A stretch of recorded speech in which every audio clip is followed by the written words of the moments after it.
Yo, when flexing goes too far, I mean, how far can it go? This is Raymond Abbas, also known by his Instagram handle Hush Puppy. He's a Nigerian real estate tycoon, a multi-millionaire, and a popular influencer with over 2.7 million Instagram followers. In every sense of the word, Hush Puppy was a baller.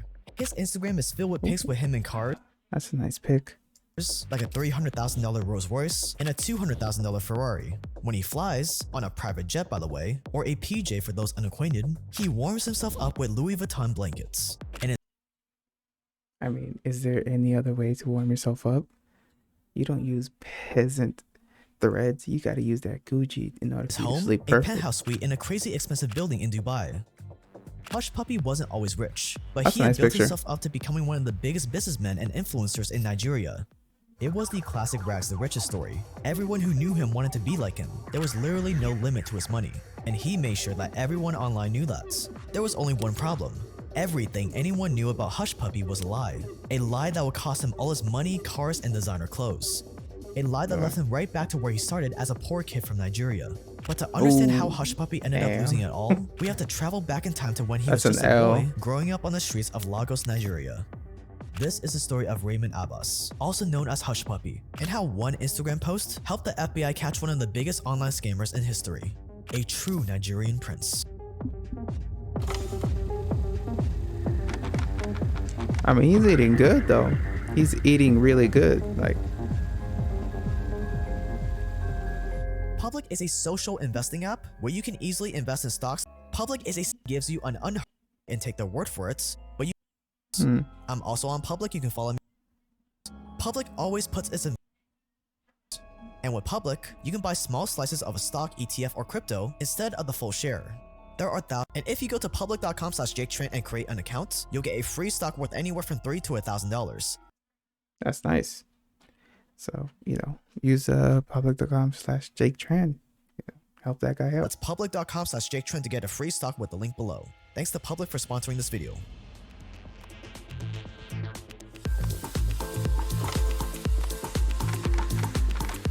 From rags.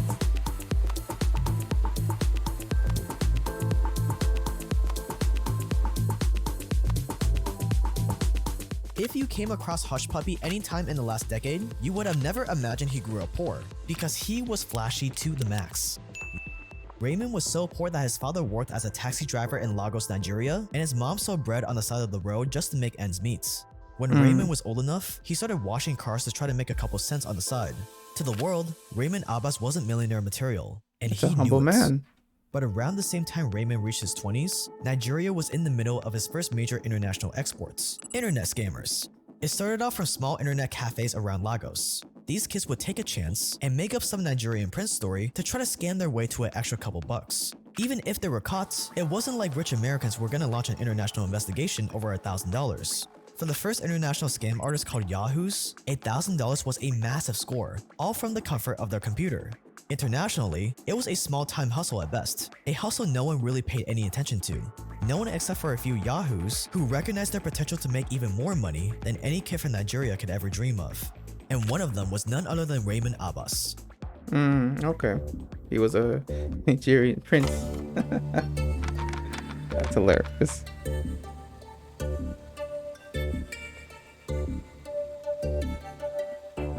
Officially, Raymond Abbas made his millions through hard work and clever investments. Whenever anyone asked him how he got started, the answer would always be real estate. Good enough to be believable, boring enough for people not to ask any follow-up questions. No one cared to ask how he got into real estate, how he made his first money to invest, or why he didn't seem to do any actual work at all.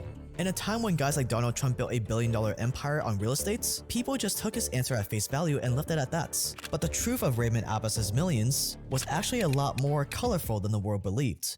After spending years perfecting his online scam trade, Raymond decided Nigeria was a little too small for his dreams and made the move to Kuala Lumpur, Malaysia. According to everyone who knew Raymond, he was heading to Malaysia to study. But the truth? He was looking for bigger and better opportunities outside of his home country. Around that same time, the Instagram persona Hush Puppy was born. At first, it was just an unknown Instagram handle, but soon Hush Puppy would have thousands of followers. Like his backstory, early Hush Puppy posts were pictures of Raymond in a small apartment or out in the streets of Malaysia. Nothing flashy. But the more money he made from his side hustle, the more he started wanting to flex his wealth online. Raymond had always loved Wow. designer brands and clothes. Now with all this money from his online businesses, he finally had the chance to buy the stuff he could only dream of as a kid.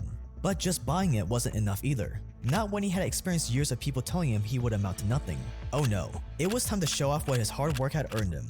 It was time to stick it to the Okay. haters. Yep. At Hush Puppy started innocently enough. Unfortunately, I'd be that petty too. Like, it's hard to try and like keep your mouth like shut and stay humble when everyone's giving you shit and shit, saying you ain't gonna be nothing. And so, nah, I'm just kidding. I wouldn't flex on or nothing. I personally hate designer and jewelry and stuff. Just a way for Raymond Abbas to get all the validation he always wanted. Little did he know that that same Instagram account would land him in prison just a few years later. Oof.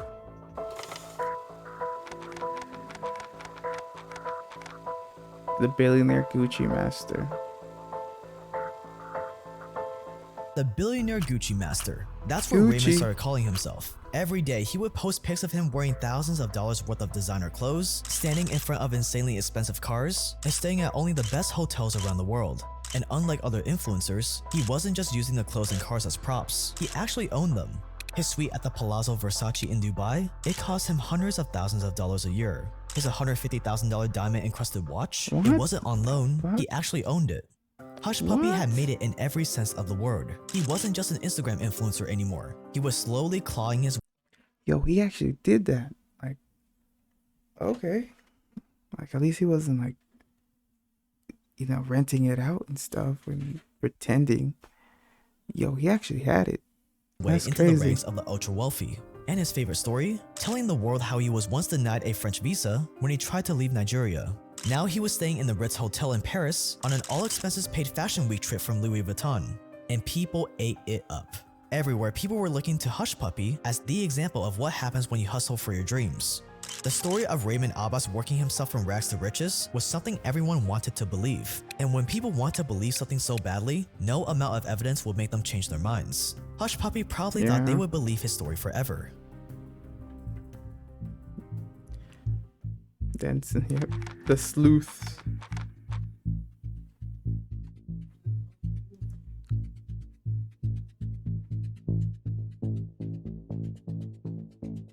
To others, Hush Puppy was just another flexer on Instagram with more money than he knew what to do with. But Hush Puppy loved the attention. He loved the fact that people treated him like royalty. He loved his peasant followers. Yes, he actually called them peasants. He Wow. hung on to every word of his cliche captions. On the surface, he was just another filthy rich entrepreneur, and the people who didn't hate him wanted to be him. But out of all his haters and fans, there was one group Hush Puppy didn't really want watching him: the FBI. You see, for years, the FBI had been keeping track of a group of online scammers who had stolen millions of dollars from businesses and people around the world. Their investigations had led them to a lot of Hush Puppy's friends. In fact, by 2019, 2 of Hush Puppy's best friends and colleagues had been arrested for fraud and money laundering. This suddenly got people asking questions about how Hush Puppy made his money. In Nigeria, people who knew Raymond Abbas as a kid started posting online, wondering how he went from washing cars to owning some of the most expensive ones in the world. Something didn't add up. Something was seriously Interesting. wrong. There was no record of any real estate deals where Raymond Abbas had been involved. Was he involved in his friend's scheme somehow? Or had he made all his money from faking it long enough to become an influencer? Slowly, the pieces of the puzzle of Hush Puppy's life started falling into place. And on October 11, 2019, a Hush Puppy birthday post gave the FBI everything they needed to come after him.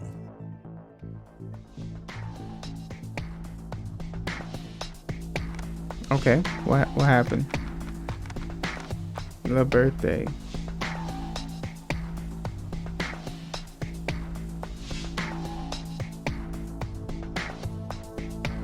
Hush Puppy's 37th birthday. As always, he documents everything he does on Instagram. From the party at Burberry Dubai's VIP lounge, to sushi at Nobu in Monaco, facials at Christian Dior Spa in Paris, and champagne at his favorite brand, Gucci. It was just Hush being Hush, but little did he know that the FBI was tracking his every move, and this birthday appreciation post had just given them everything they needed.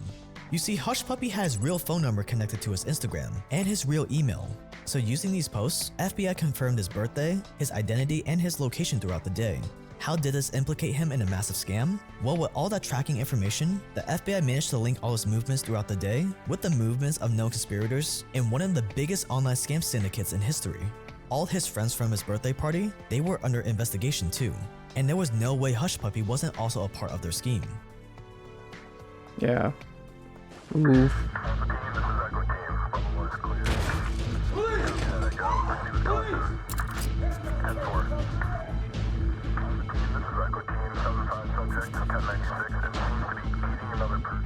Sunday, June 7, 2020, the final puzzle pieces fall into place, and an arrest warrant is issued for Hush Puppy and his friends. Monday morning around 1 a.m., Dubai police forced their way into Hush Puppy's suites at the Palazzo Versace. At the same time, similar raids happen across the city, and 11 other suspects, all friends with Hush Puppy, are arrested. 47 cell phones, 21 laptops, $7 million worth of cars, and $40 million in cash was confiscated. Hush Puppy is extradited to America, where he pleads guilty to being a part of a syndicate that scammed American and European businesses out of almost $500 million. But how in this day and age, where Nigerian internet scams are so well known, did a group of guys manage to scam people out of $450 million? How did anyone with that kind of money believe their stories? And how did the FBI finally figure out who it was? Well, it turns out, Hush Puppy's scheme was a lot simpler than you think. Tell me. Talk to me.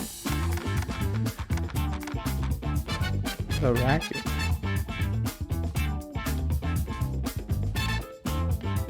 Hush and his team ran what the FBI calls a BEC scam, or a business email compromise scheme. Here's how it works. Hush and his team would send out phishing emails to a company staff, a staff member falls for it and shares some vital company info, then the team takes that information and uses it to access the company's official email accounts. Once they do this, they start monitoring every email sent and received by that account, waiting for it to send an invoice. Let's say company A is charging a client $1 million to refinance a property loan. As soon as the company sends the invoice, Hush's team gets to work making an exact copy of it. The only thing they change is the bank account number.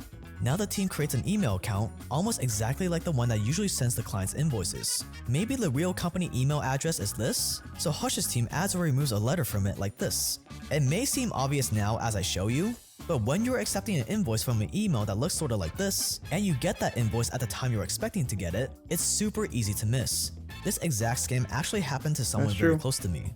So the client gets an email from Kelsey apologizing for a mistake on the first invoice and instructing them to follow the instructions on this new error-free invoice. The client just thinks, phew, that was close, and deposits the money into the new account. The account controlled by Hush Puppy himself. With the money safely in Hush's eager hands, the email account is deleted and every trace of the scammers disappears into thin air.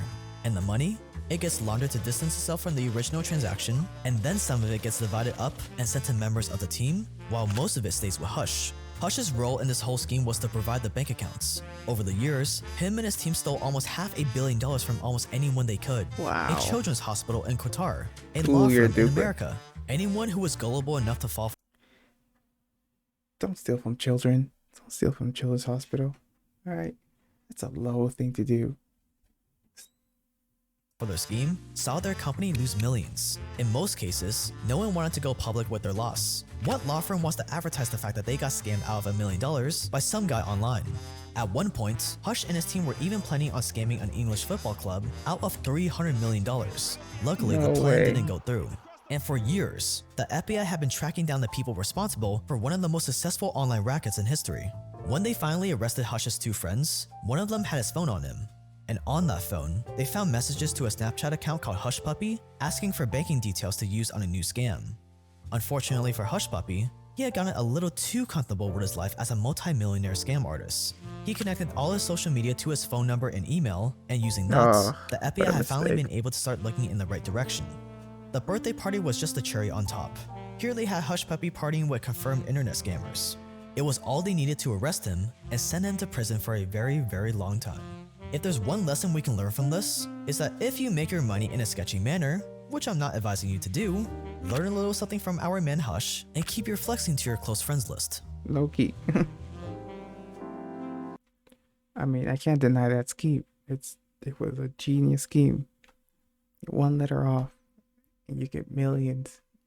This dude scammed people out of $500 million. What's up guys? Hope you guys enjoyed the video. Super cool story that I want to share with you guys. And if you're new here, my name is Jake and we make documentaries on money, power, and crime multiple times a week for free. So if you enjoyed this one, click that subscribe button below. And if you want longer, more controversial documentaries that are too controversial to be posted publicly, click that join button below. I'm actually working on one right now. I know it's a little bit delayed, but it's definitely gonna get demonetized. So it'll be good. And Yo, I mean, this video is, put together very well by Jake. If they're going to subscribe, I suggest everyone else subscribes.